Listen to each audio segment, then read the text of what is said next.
नमस्कार, मैं हूं सौरभ त्रिपाठी। आप देख रहे हैं इंडियन न्यूज़ राजस्थान बुलेटिन। शुरुआत करते हैं इस वक्त की बड़ी खबर से। बड़ी खबर आ रही है आपके टेलीविजन स्क्रीन पर। ये रही इस वक्त की ब्रेकिंग न्यूज। आपको बता दें कि राजस्थान में सियासी संग्राम देखने को मिल रहा है। बड़ी खबर इस वक्त की बताया जा रहा है कि दोनों कैंप के एमएलए वेट एंड वॉच की स्थिति में दिखाई दे रहे हैं। सभी की नजरें दिल्ली दरबार पर टिकी हुई हैं कि आखिरकार आलाकमान क्या कुछ फैसला करते हैं। प्रभारी माखन और खड़गे सौंपेंगे लिखित में रिपोर्ट।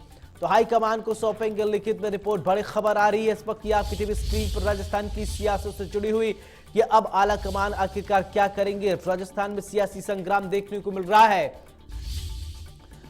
तो दोनों कैंप के एमएलए वेट एंड वॉच की स्थिति में है। इस वक्त की बड़ी खबर, सभी की नजरें दिल्ली दरबार पर टिकी हुई हैं। आखिरकार शीर्ष नेतृत्व क्या कुछ फैसला करता है। अब भविष्य को लेकर भी तमाम तरीके के सियासी को लेकर सवाल भी खड़े हो रहे हैं। तो ये बड़ी खबर आपके टेलीविजन स्क्रीन पर।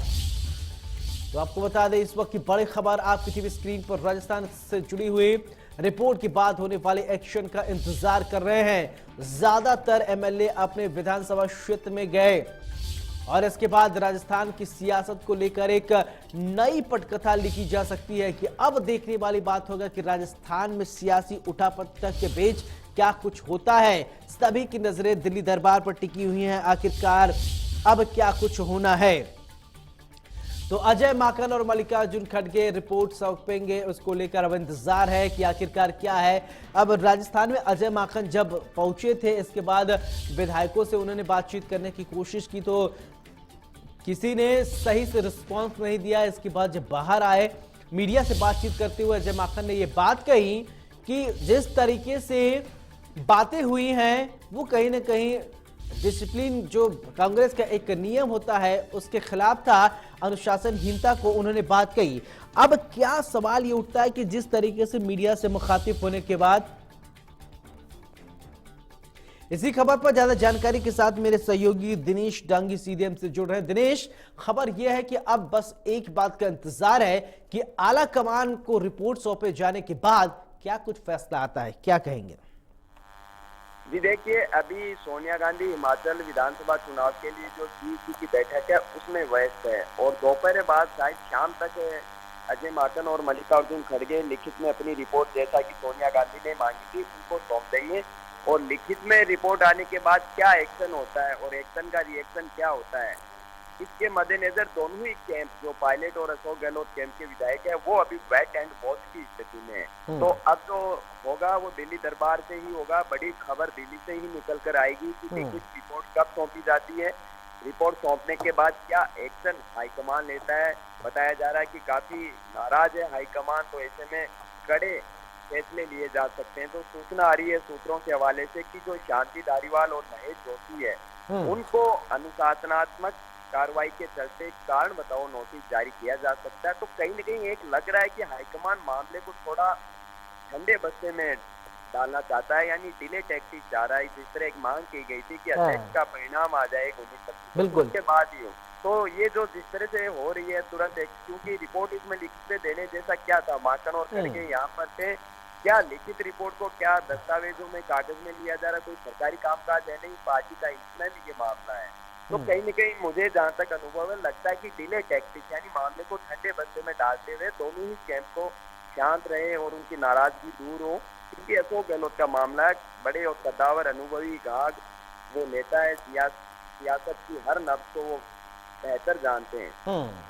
तो इस रिपोर्ट को सौंपने के बाद क्या एक्शन तुरंत लिया जाएगा, जैसे कि बताया जा रहा है नोटिस दिए जाएंगे, या उसमें भी थोड़ा संदेह लगाया जाएगा, उसके आधार पर ये स्थिति साफ हो जाएगी कि इस सियासी महासंग्राम का किस तरह एंड होगा, किस तरह इसकी हैप्पी एंडिंग होगी, या इसमें कहीं और मोड़ आएंगे। मुझे लगता नहीं ये काम अब आसानी से होगा। बिल्कुल दिनेश, आप सही कह रहे हैं। मैंने भी सुना जब अजय माकन साहब बाहर आए, मीडिया से मुखातिब हुए, इसके बाद उन्होंने उनकी जो भाव भंगिमा थी वो पूरी तरीके से बदली हुई थी। वो एक मायूसी चेहरे पर दिखी और थोड़ी नाराजगी भी दिखी कि उनके विधायक शीर्ष नेतृत्व की बात नहीं मान रहे। दिल्ली से उन्हें भेजा गया, उन्होंने सीधे कह दिया कि अनुशासनहीनता जो है वो पार्टी गाइडलाइंस में है नहीं। यानी बात जो है वो कहीं ना कहीं माखन साहब को जो है वो पची नहीं विधायकों की। देखिए, प्रभारी अजय माकन पर ही सवाल खड़े कर दिए गए हैं। गहलोत के सबसे वरिष्ठ मंत्री और जहां बैठक हुई थी शांति धारीवाल, उन्होंने कल चार्ज लगा दिया अजय माकन सरकार को यानी सीएम अशोक गहलोत को डिस्टर्ब करने में लगे हुए थे और पायलट को सीएम बनाने में लगे हुए थे। ये आरोप भी उन्होंने अजय माकन पर दर्ज किए। मामला इस बयान के बाद और पेचीदा हो चुका है और खुद कहीं न कहीं अजय माकन अब विवादों में और सवालों के घेरे में आ चुके हैं। तो ऐसे लग रहा है कि अब अजय माकन कहीं न कहीं पक्षपात कर रहे थे, ये शांति धारीवाल कह रहे हैं और कहना है कि मेरे पास सबूत भी है, हाईकमान सोनिया गांधी मुझे मांगेगी तो उन्हें एविडेंस भी दे दिए जाएंगे। तो ये लड़ाई है बहुत आर पार की हो चुकी है। इससे ये चीजें समझिए कि अशोक गहलोत ने ये तय कर लिया कि मुझे मैं तो राष्ट्रीय अध्यक्ष रहना है, चाहे आप सीएम रखो नहीं रखो। एक लाइन का एजेंडा, सचिन पायलट सीएम नहीं बनना चाहिए। ये बताता है कि मामला आर पार का हो चुका है और अशोक गहलोत अगर इस तरह अगर लक्ष्मण रेखा लांघ चुके हैं तो आप इसको कह सकते हैं कि क्योंकि वो गांधी परिवार क्या फैसले लेंगे। अशोक गहलोत को 50 साल की सियासत चालू कर रहा है, तो पता है कौन सलाहकार राहुल बिल्कुल सोनिया गांधी को गाइड कर रहा है। दिनेश, मेरा एक सवाल ये सीधा सवाल कि अजय माकन के बाद जो है वो तो है ही है, लेकिन जिस तरीके से सचिन पायलट और अशोक गहलोत के बीच में गहमा गहमी देखने को मिल रहा है तो दोनों कांग्रेस के कार्यकर्ता ही। एक पहले भले से अभी उनके पास पद है, लेकिन अगर देखा जाए फाइनली वो एक कांग्रेस के सिपहसालार है, कांग्रेस के नेता हैं। जब एक तरीके से इन दोनों के बीच में इस तरीके से मनमुटाव रहेगा कि प्रदेश की जनता पर क्या असर पड़ेगा, जनता के कहां जाए। जी देखिए, राजनीति में ये चीजें सोचना टेक्निकल संभव नहीं है। यहाँ बात जब आर पार की हो चुकी है कि मैं रहूं नहीं रहूं, सचिन पायलट सीएम नहीं बनना चाहिए। राजस्थान में जिसे कहते हैं कि राड लड़ाई उस जगह तक पहुंच चुकी है। तो इसमें अब राजनीति में जब स्वार्थ हावी हो जाता है, फिर क्या जनता, क्या कार्यकर्ता, क्या पार्टी। अशोक गहलोत सबसे निष्ठावान और वफादार नेता माने जाते हैं सोनिया गांधी को, तो कई अप्रत्याशित घटनाक्रम हो गए। उनके विश्लेषण से फायदा नहीं है। राजस्थान की जनता ये सोच रही है कि अब आगे क्या होगा, पार्टी का भविष्य क्या होगा, चुनाव किस तरह लड़ा जाएगा, कौन लड़ेगा, कौन सीएम रहेगा, क्या तीसरे नेता की लॉटरी खुलेगी। सब दिल्ली की तरफ नजरें टिकाए हुए हैं कि वहां से कोई बड़ा फैसला आएगा।